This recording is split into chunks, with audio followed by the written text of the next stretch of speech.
놓치면 아쉬운 더하기 뉴스 시간입니다. 오늘은 정치부 김보건 기자와 함께하겠습니다. 자, 더하기 뉴스 첫 번째 키워드 보겠습니다. 반공교육 때문에 지금 사진은 민주당 홍익표 의원이잖아요. 그런데 저 멘트는 좀 며칠 전에 들어본 것 같기도 한데요. 그렇죠. 얼마 전에 이 민주당 설훈 최고위원이요. 문재인 정부의 20대 지지율이 낮은 이유가 이명박 박근혜 정부 시절의 교육 때문이라는 취지로 이 말을 해서 논란이 됐었죠. 네. 이 홍익표 수석 대변인도 비슷한 말을 한 것이 알려졌습니다. 지난 15일이죠. 이 국회에서 한 토론회가 있었는데요. 이 홍 의원은 왜 20대가 가장 보수적이냐? 60, 70년대의 박정희 시대를 방불케 하는 반공교육으로 이 아이들에게 적대감을 심어줬기 때문이다. 이렇게 말을 했습니다.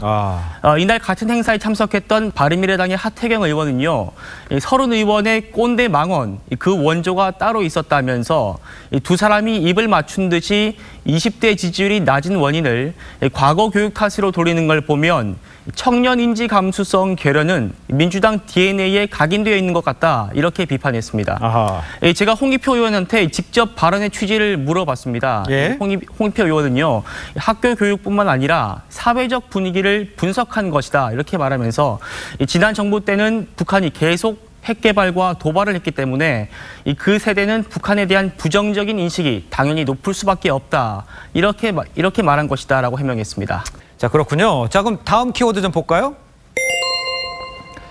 우주여행 첫 민간인은 정말 민간인이 우주여행을 하는 날이 현실로 다가왔다. 이런 얘기입니까? 네, 그렇습니다. 그동안 민간인이 우주여행을 간다 만다 이렇게 말은 많았었잖아요. 그렇죠. 실제로 첫 승객이 나왔습니다. 이 영국의 억만장자 리처드 브랜슨 버진그룹 회장이 소유한 우주개발 기업이 시험 비행이긴 합니다만 승객을 태우고 우주를 왕복했습니다. 누가 그러면 첫 승객입니까? 네, 그 주인공은 바로 베스 모제스라는 사람인데요. 이 우주 비행사 교관이라고 합니다. 이 회사는요, 자체 개발한 6인용 우주선에 승객을 태우고요. 이 우주 경계선인 고도 80km까지 올라가서 몇 분 동안이나마 무중력 상태를 체험한 뒤에 우주를 감상하고 내려오는 코스를 상업화하는 중입니다. 예. 이 여행 시간은요, 모두 90분이고 가격은 얼마인지 아십니까? 얼마예요? 1인당 2억 8천만 원 정도를 받으려고 한다고 해요. 네. 헐리우드 배우인 레오나르도 디카프리오 그리고 가수인 저스틴 비버 등 600여 명이 이미 탑승 의사를 밝혔다고 합니다. 가격도 좀 내려가겠죠, 이제 상용화되면. 자, 마지막 키워드 보겠습니다. 시진핑 풍자로 퇴출. 부적 같아 보이긴 하는데 무슨 내용입니까? 그렇죠. 이 부적은 맞는데요. 사실은 대만에서 새로 만든 게임 화면 배경에 나오는 부적입니다. 네. 자세히 보시면요, 여기 나오는 한자가 시진핑이 곰돌이 푸인 것처럼 이게 연상이 됩니다. 네. 이게 중국 네티즌들 사이에서 논란이 되면서 문제의 화면은 삭제됐고요. 네. 게임 회사는 업데이트 상의 문제였다라고 급히 사과는 했습니다만 사실 이미 늦어버렸습니다.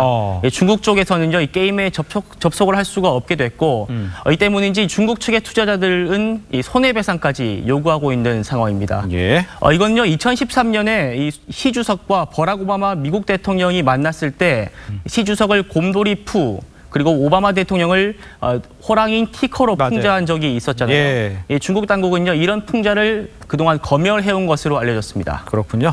지금까지 김보건 기자였습니다. 잘 들었습니다.